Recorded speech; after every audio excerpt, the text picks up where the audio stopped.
Para profesional hukum Ahmadiyah yang tergabung dalam Ahmadiyah Muslim Lawyers Association atau AMLA Indonesia menyelenggarakan kegiatan Lawyer Training and Development Conference secara hybrid selama 2 hari pada tanggal 18 sampai 19 Juni 2022 di Parung, Bogor.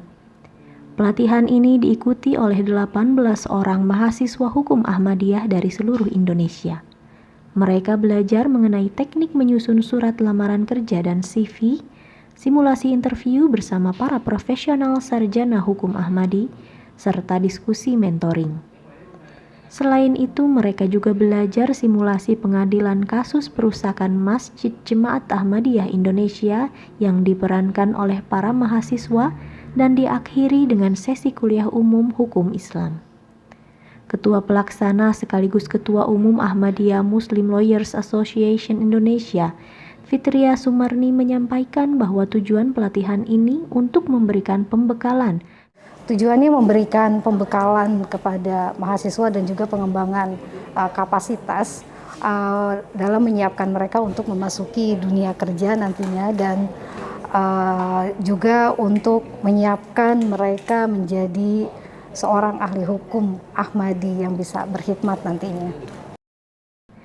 Sementara itu, Maulana Zafrullah Pontoh selaku narasumber dalam sesi kuliah umum Lawyer Training and Development Conference menyampaikan bahwa kegiatan ini penting untuk kebutuhan jemaat serta masyarakat luas dalam penanganan hukum jika ada persoalan yang menimpa.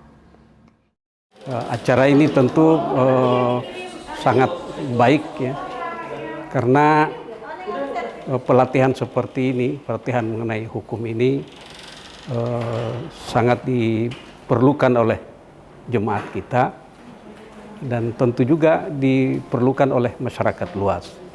Sebab penanganan hukum kalau dalam jemaat ini juga tidak hanya dikhususkan bagi kepentingan jemaat, tapi jemaat juga diharuskan untuk membantu masyarakat secara umum. Oleh karena itu pelatihan ini sangat baik dan sangat penting. Ia berpesan bahwa keimanan yang teguh serta keinginan berkhidmat kepada seluruh umat manusia menjadi bagian penting untuk dimiliki seorang ahli hukum.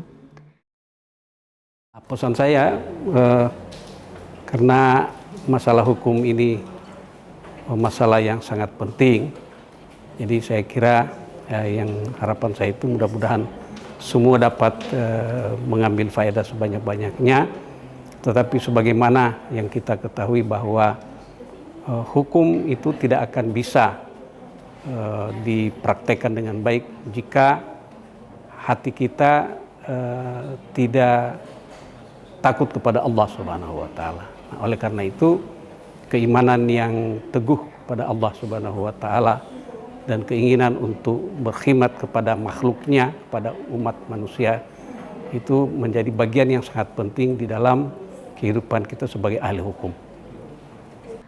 Salah satu peserta menyampaikan kesannya saat mengikuti pelatihan ini. Menurutnya, kegiatan semacam ini melahirkan hal-hal baru yang berguna selama menempa diri sebagai mahasiswa. Hal-hal baru sangat banyak sebenarnya. Yang pertama, nggak nyangka kalau misalnya jemaat juga mengakomodir teman-teman mahasiswa hukum sesistematis ini. Dan ternyata ada juga sistem mentoring yang sebenarnya dalam proses-proses menempa diri jadi mahasiswa, proses mentoring itu adalah proses yang sangat-sangat krusial kalau buat saya sendiri. Dan ketika disediakan sama tim komite hukum, perasaan pertama kaget dan sangat senang.